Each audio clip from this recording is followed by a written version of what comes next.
Hi everyone, I thought I'd show you today how to turn a baby doll into a werewolf. This is part one, which is just the main sort of reshaping the doll and doing the main sort of frame of it, as it were, which will have the fur and everything over the top. So what I did is roughly marked out with some clay where I want the different parts of the face to be. Obviously around the mouth and nose I knew I needed to bring that forward slightly so it was almost like a small snout. Just used like a reference picture of a puppy for this, and a pictures of dogs' noses and that sort of thing. And obviously I'm not trying to get an exact copy of a dog's nose. This is a werepup, a little half human, half puppy, so I sort of want to show it that like it's young, it hasn't sort of reached maturity yet, so it's not a fully formed werewolf yet. It's got the main features and the rest will grow with age.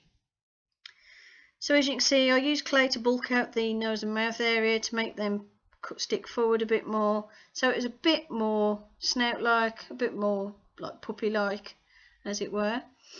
And just adding clay and smoothing it and shaping that area.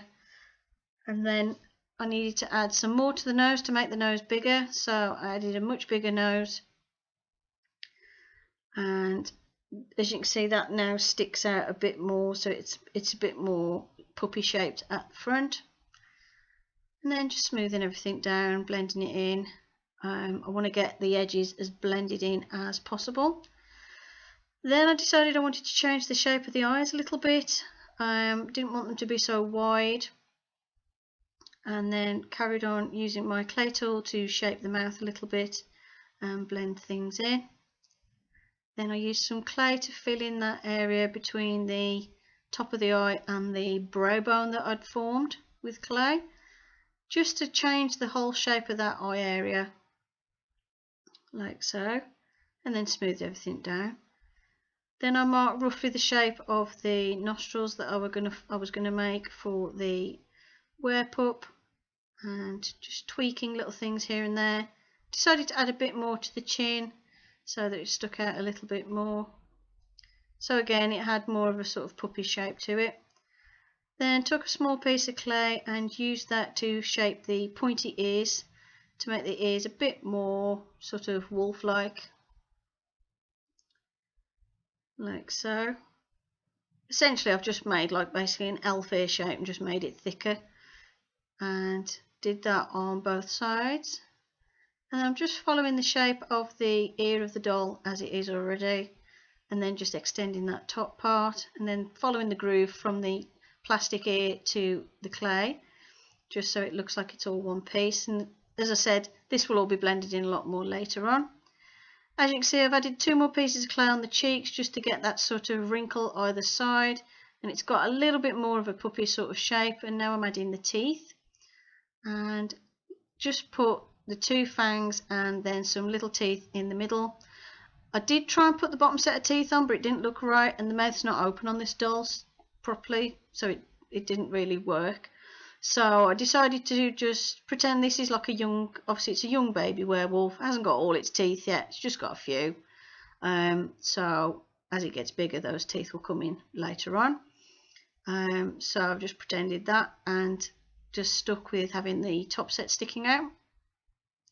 Then used clay to make little claws for the fingers, and that just changes the hands enough to make them look a bit wolf-like, a bit different to baby hands. I still wanted them to maintain that sort of baby hand characteristic, but add the claws and everything so you know this is not any normal baby. And that was as fiddly as anything, but I did get it done in the end.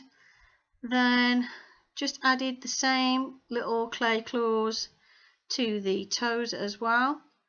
I'm not going to change the hands and feet that much because a lot of this area will be covered in fur. Literally I'm just going to have like the toes and the nails sticking out, and then there's probably the rest of it's covered in fur, so it's pointless really changing too much with regards to that part of the body. And the body itself will be covered in some form of clothing or cloth or something later on. Then I covered the whole thing in latex, this to make sure that the little clay claws stayed on, and also it just helps blend those edges in, and also it's going to make sure the clay stays on this doll, because the clay is a water-based clay. It's one you have to fire to sort of get it to properly go rock hard, but it does dry out and crack, and it will just fall off this doll, it won't stick properly.